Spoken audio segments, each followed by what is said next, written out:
Lori, thank you so much for joining me today on the Plan Me podcast. I really appreciate it, and I'm really excited to finally meet you.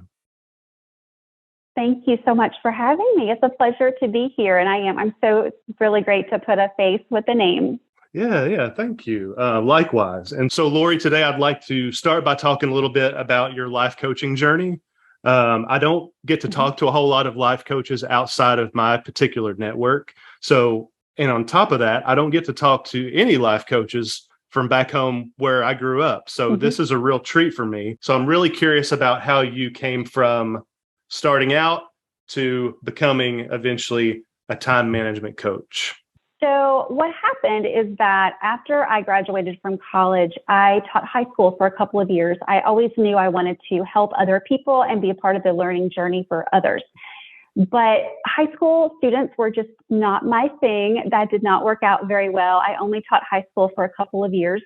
And so back in 2007 or 2008, I believe, a coworker had introduced me to the book that's called StrengthsFinder 2.0.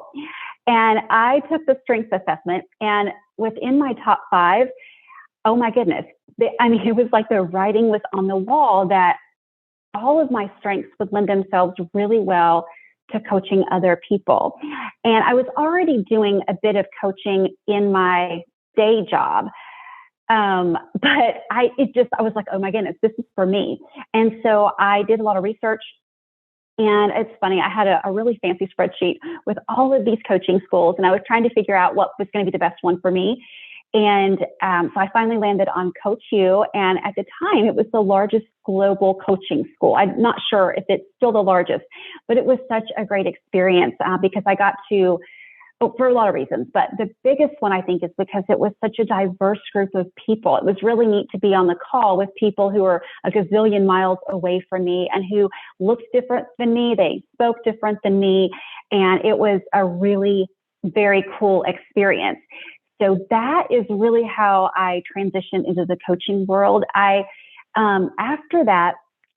I finished that program, I did another program just to kind of solidify, just to make sure that I knew what I was really doing. And I did a ton of peer coaching. I offered a lot of pro bono coaching.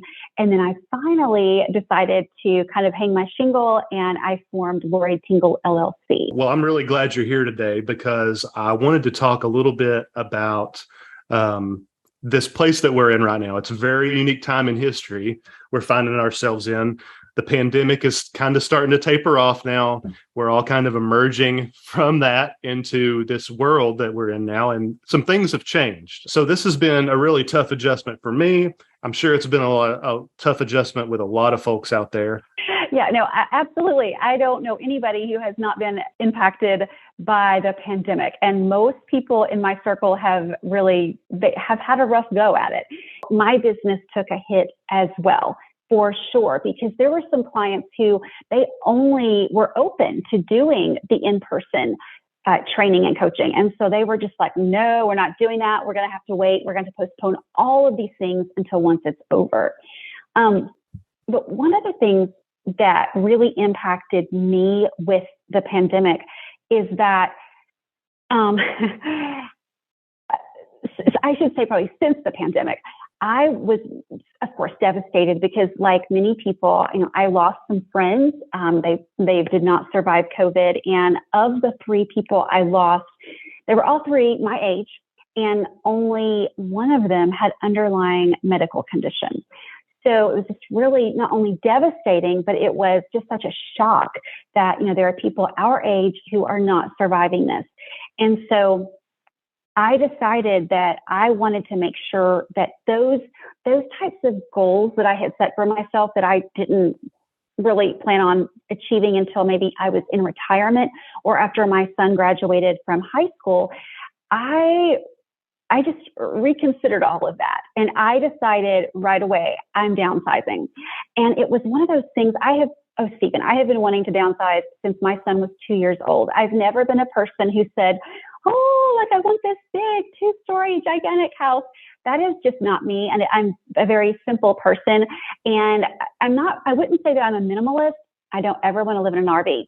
But I certainly, if you're kind of comparing minimalism and maximalism, I'm definitely erring on the side of minimalist. So I was like, let's downsize. I was like, let's not wait until retirement. Let's not wait until Drew graduates. And so we did. So we put our down payment down to have a little patio home built. And I am so happy. I'm so glad that I did not wait. And just like volunteering, I do some volunteering, but I was in the habit of, I think like so many people, of saying, well, I'm not going to do that. I'm going to wait. I'm going to like really kill it whenever I'm in retirement. I'm going to like give away all these pro bono services and all those things. And I just decided, nope, I'm not going to wait. I'm going to offer pro bono stuff right now. And so in 2020, I just started putting stuff out there and saying, hey, come join me for this webinar. Come join me for this free coaching. Sign up here. I'm happy to work with you, because I want to help people that may not have the funds, for coaching right now, or training as well. And then I think reading is something else that changed for me after the pandemic. So when I was growing up in high school, college, I did not like to read. That was never my thing. But in my 30s, I really started reading more and more. And then by my 40s, I was all about it. But even so, like, even if I lived until I was 95, there's just no way that I'm going to get all the books read. But I did decide I'm going to read. I'm going to cut down on TV time, and I am going to read until my heart's content. So I think those are probably the biggest changes for me personally and professionally with the pandemic. That's all really helpful for me to know, because I feel like I'm very similar with a lot of those things. I'm also not a minimalist, but I do live a pretty modest lifestyle. But also on top of that, the reading and cutting down on screen time, that's actually something that I'm in the middle of right now. I bought a Kindle so I can leave my smartphone in the living room. And if I wake up in the middle of the night, which I'm going to do, that's just my rhythm. I can pick up the Kindle, I can turn on Audible and listen to something, so that I'm not just like focusing on blue light and scrolling for the next hour until I fall asleep again, So Excellent. I'm really glad that I'm not alone on that journey. That's really cool.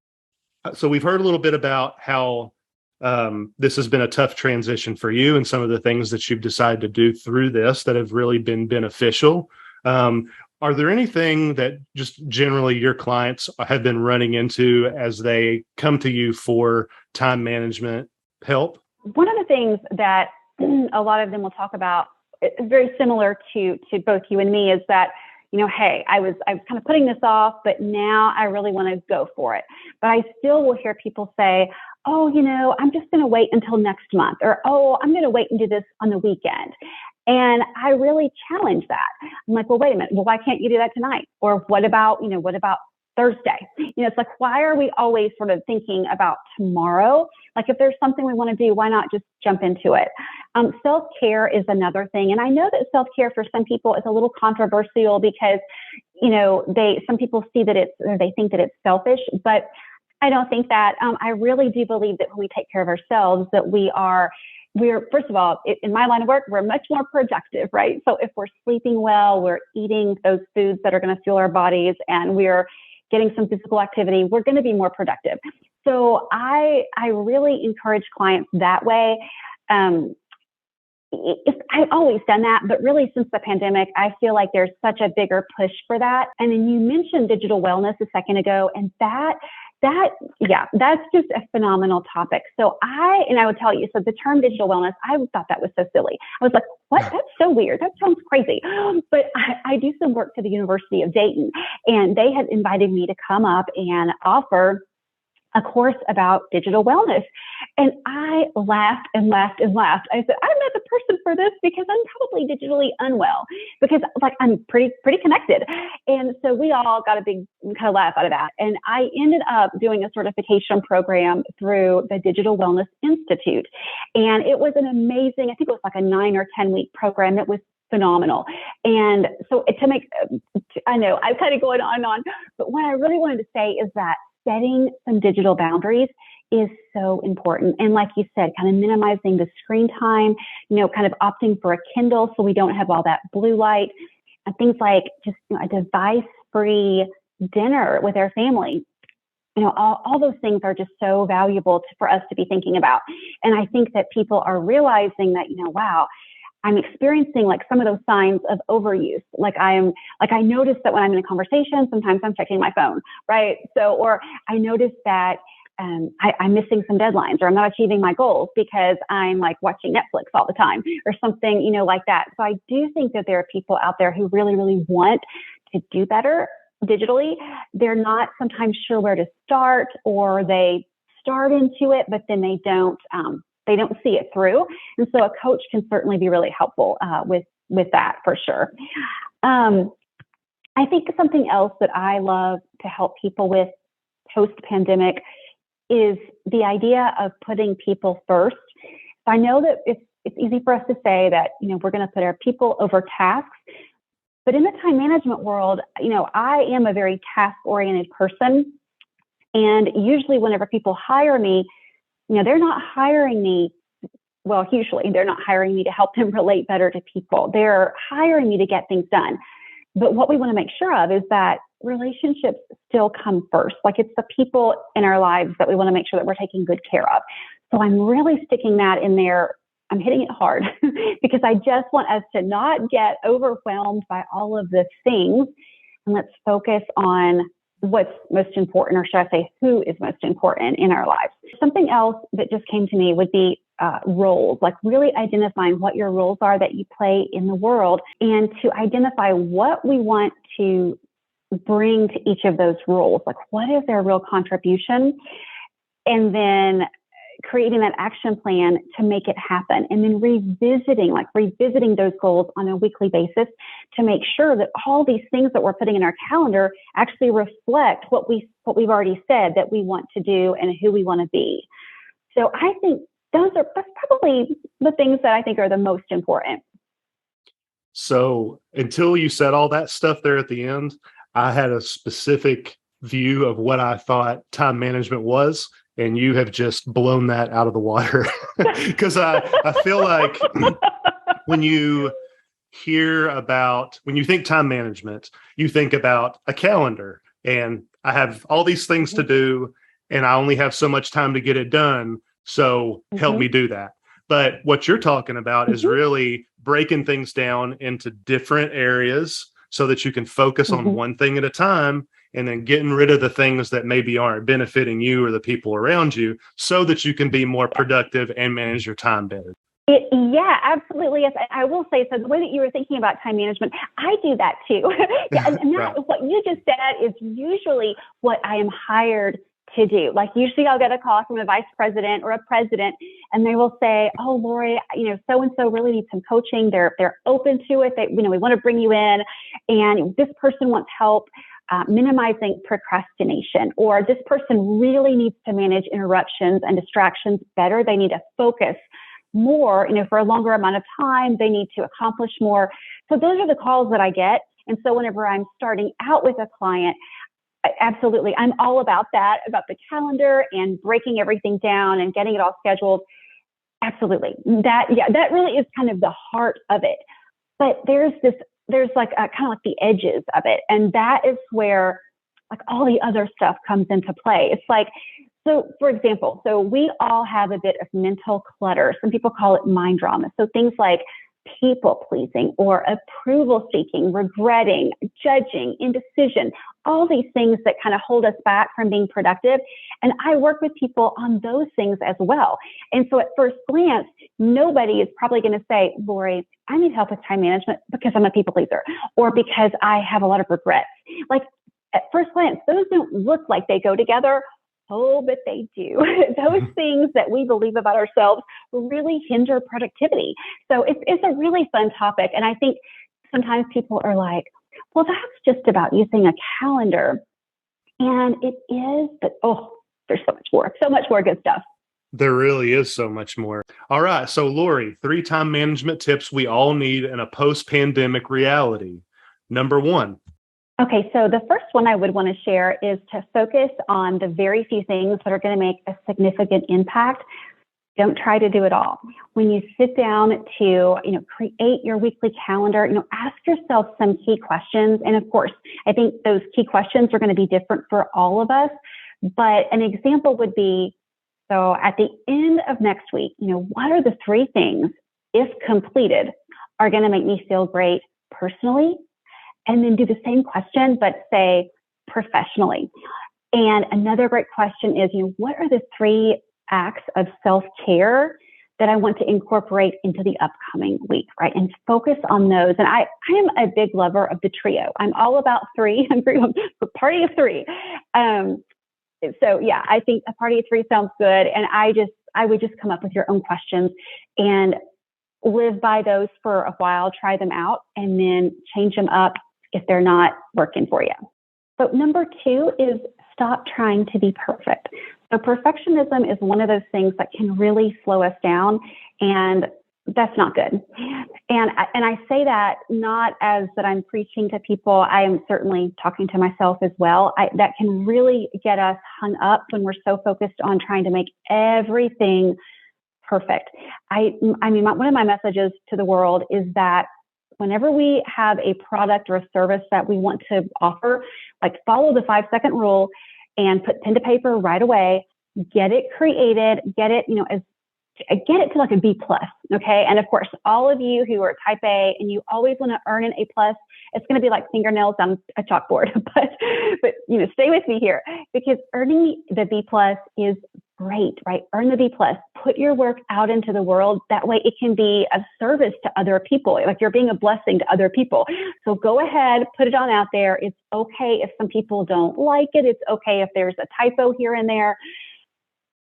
Make room for that, right? Make room for that and forget about the perfectionism. And number three would be to enjoy the journey that you're on and not just be focused on the result. Results are important. I know we're all looking for a specific outcome every time that we set a goal, but ultimately we want to create an action plan, or that's kind of a fancy way of saying, what are the steps that you want to put together to create that result in your life? Let's make those as enjoyable as possible. Let's enjoy that journey, because we don't want to put off our lives or put off having fun, right?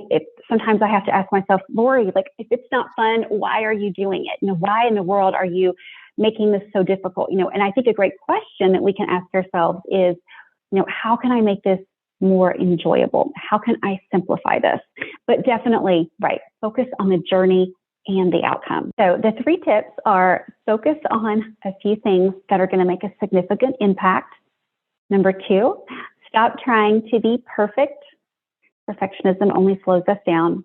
And number three, enjoy the journey. Don't just focus on the results. One last question for you, Lori. I noticed on your website that you have time management virtual workshops. Could you tell me a little bit more about that? Absolutely, I would love to. So I do offer a variety of training and workshops. And so time management and personal productivity is my most popular one. Typically, it's offered as a 6-hour workshop or a 3-hour workshop. I also offer digital wellness, and that is generally either a 3-hour or a 6-hour, depending upon what the needs are. I offer DISC communication style workshops.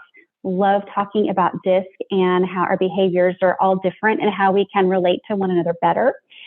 I also do a delegation workshop. And it's funny because some people say, delegation, isn't that just like assigning work to somebody?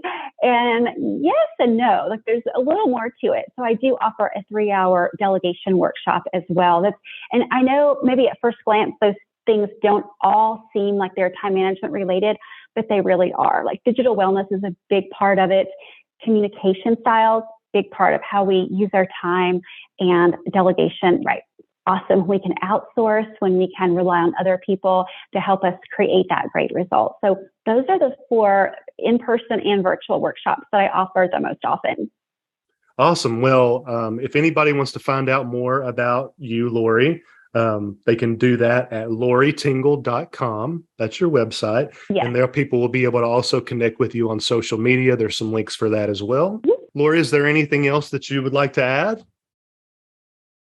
One thing that comes to mind would be a coaching session. If anybody is interested in doing a complimentary consultation, I'm happy to do that. And, if we find that I'm not the right coach for you, that is okay, because I will be able to point you in the direction of somebody who might be a better fit.